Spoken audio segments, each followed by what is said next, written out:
Coming up on Mountain News at 5:30, relitigating Kentucky's 2019 election, at least how it could impact the court battle over abortion in the Bluegrass state. And not ready for a victory lap just yet, but health leaders in Laurel County say they see a light at the end of the tunnel as far as COVID-19. We're keeping the nice weather around at least for a little while. I'll have the full details coming up right now at 5:30. Dedicated to Southern and Eastern Kentucky, this is WYNT Mountain News at 5:30.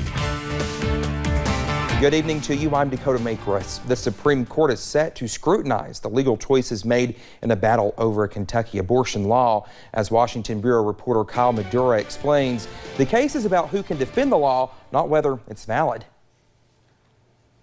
Fights over buffer zones between patients and protesters continue to play out in Kentucky. Meanwhile, the state's Attorney General, Republican Daniel Cameron, wants to relitigate the previous court battle over restrictions on the most common technique used to perform second trimester abortions. It's our hope that we'll be able to continue to defend this law. Back in 2018, Governor Matt Bevin signed HB 454 into law. But after the 6th Circuit Court of Appeals struck it down in 2020, Governor Andy Beshear's administration dropped the case. The question before the Supreme Court is both straightforward and legally complicated. Should the 6th Circuit have let Cameron appeal? The court shouldn't tell us that we can't be let in. Lawyers for the ACLU, representing EMW Women's Surgical Center, say no. He should read the writing on the wall where 2 courts have looked at this law, found it unconstitutional, and struck it down. Andrew Beck argues allowing Cameron to step in would mean every election could potentially derail pending cases. Georgetown University law professor Lawrence Gostin says he's surprised the court took the case at all. This will be a test of whether they're truly neutral and nonpartisan. Justice Amy Coney Barrett, speaking at an event with Senator Mitch McConnell, forcefully denied any partisan influence on the court's rulings. But Gostin says giving Cameron a chance to keep defending the law would offer the conservative majority another potential opportunity to chip away at Roe v. Wade in the future. There will be so many exceptions and limitations to the right that Roe v. Wade gave that it will be virtually a meaningless right. Even if the justices rule against Cameron, a separate decision in 2020 may have opened up another legal avenue to fight for HB 454. In Washington, I'm Kyle Madura.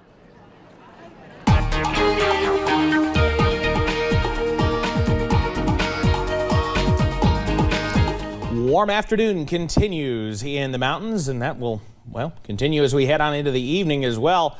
Camera out at the London Corbin Airport this evening showing high clouds working on in, playing right in front of the camera there on the runway. Upper 70s right now at the airport. Downtown Whitesburg, the sun is out and it is warm. Upper 70s, that dew point in the low 60s, meaning it feels closer to about 80. Hazard, our warm spot right now, at least in our immediate area, sitting at 82. Ashland sitting at 83. Plenty of upper 70s, low 80s out there, though we're closer to those mid 70s where we're starting to see some clouds work in the Cumberland Valley. Pinpoint Doppler's a clean sweep, at least around the mountains, but you don't have to look too far away. We have some showers starting to move in, starting to erupt around the Louisville area in southern Indiana, all ahead of a cold front already sparking off parts, showers and storms, severe in some cases over parts of central Illinois. That will be heading in our direction, but it will also be fading away very quickly.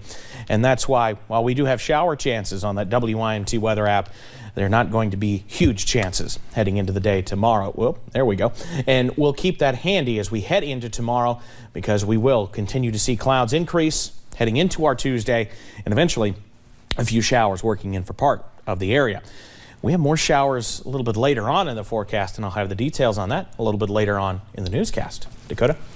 All right, Evan, thank you so much. City engineers were back out this morning in Winchester. They were surveying damage following last week's flash floods. Water went into several downtown businesses and homes following heavy rain Thursday night.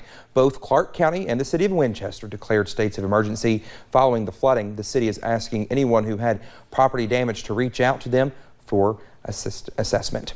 Merck researchers asked the FDA for an emergency use authorization for the first pill to treat COVID after clinical trials showed it helped save lives. Current treatments such as Regeneron require patients to receive infusions. The Merck drug could be given at home, relieving the crush of COVID cases in hospitals. Health officials say the new COVID treatment is exciting, but they say the best measure against COVID is still for people to get vaccinated. An encouraging sign from at least one southern Kentucky county. Laurel County health and hospital leaders say COVID-19 cases are trending down. Fewer people are testing positive and being admitted to the hospital. Phil Pendleton spoke to people in the London area about the cases moving in a better direction.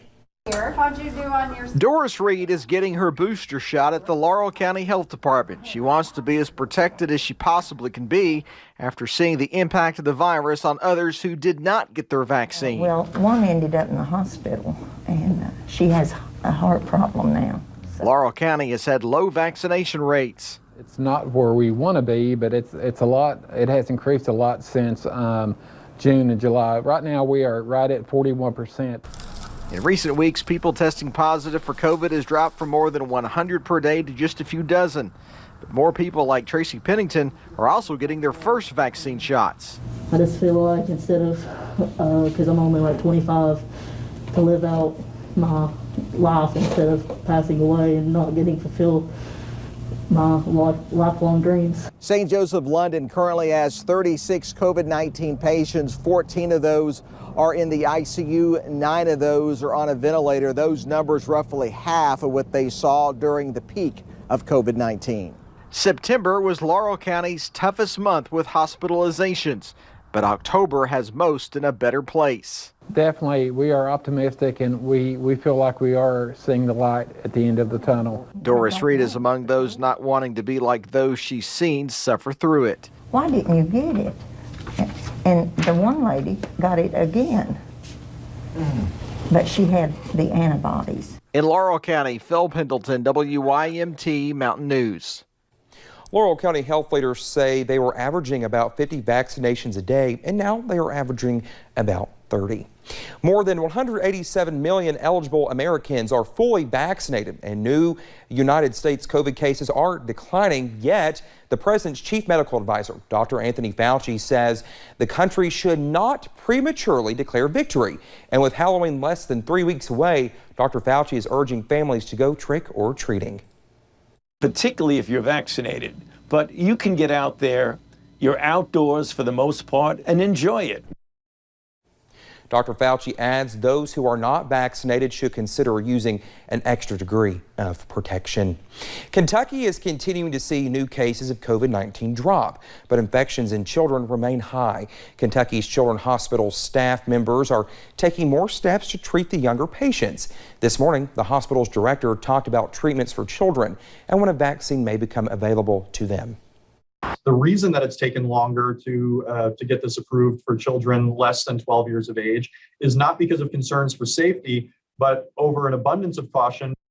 Doctors say the most common underlying condition in children is obesity, and UK also announced it will be part of an expanded national trial to test the safety of the Moderna vaccine in children. Researchers are looking for volunteers between 6 months to 2 years old to start the study at the end of October. Doctors are studying the psychological effects of the pandemic on frontline healthcare workers. It is called the Warrior Watch study. Doctors and nurses wear Apple Watches to monitor their heart rate and fill out surveys to measure stress, resilience, emotional support, and quality of life. Healthcare workers we're finding have increasing rates of burnout, anxiety, are at risk of developing post-traumatic stress disorder, and have ongoing long-term effects from the stress. They also found healthcare workers who could overcome stress and had strong emotional support were protected from severe mental health issues. In partnership with London's North Main Cash Express, the London City Fire Department has kicked off its annual toy and coat drive. Our Chaz Jenkins tells us what to expect for this year. Another year of collecting donations for children in Laurel County who are in need. We want to give these kids a good career, especially last year after COVID. It just seemed like so many people were struggling. And we want to just, if it's even just a little bit, we want to give back to them, to those kids. A solid partnership between an organization and a business. Lynn, who manages that. She's fantastic to work with. She actually came to me with the idea a couple years ago, and we decided let's go all out. And ever since then, we've had a really good working relationship with her. It's a great experience. They're great people, men and women both that work there, and we really appreciate them, and we just can't thank God enough for them. One that those at Cash Express plan to continue for years to come. We're blessed to be able to have them help us out each and every year and wanting to be a part of something bigger than us in general, and I really do appreciate that. Asking those with donations to place their items in the large wooden box outside the building. So yeah, just drop it off in the front. We'll have signs up, put it in there, and we check it every night so that nothing happens to them, and bring them inside and secure them. A tradition of helping those less fortunate and an opportunity for those wanting to give. In Laurel County, Chaz Jenkins, WYMT Mountain News. Now, King says they have already received several donations for the drive. The deadline is the week before Christmas. Robots will invade Louisville. The invasion starts at the University of Louisville. The Louisville Automation and Robotics Research Institute opened today in the J.B. Speed School Innovation Center. The robots walk, talk, listen, and essentially do many things, we can do. Majority of the robots at Larry are focused on human-robot interaction in healthcare. Alexander Curry is one of the 50 student researchers who will investigate in the new 10,000 square building.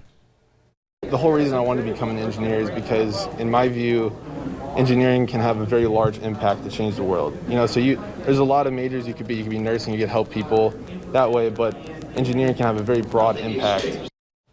The University of Louisville has the only robotics research center in Kentucky. The students and researchers are working to create solutions in manufacturing, logistics, and healthcare. Well, coming up here on Mountain News at 5:30, you know about spring cleaning, but how about fall financial check-in? We share with you a to-do list for the end of the year. And the ghost of summer continues to hang on well into the month of October. We've got some hints as to when things change, though, coming up. WYMT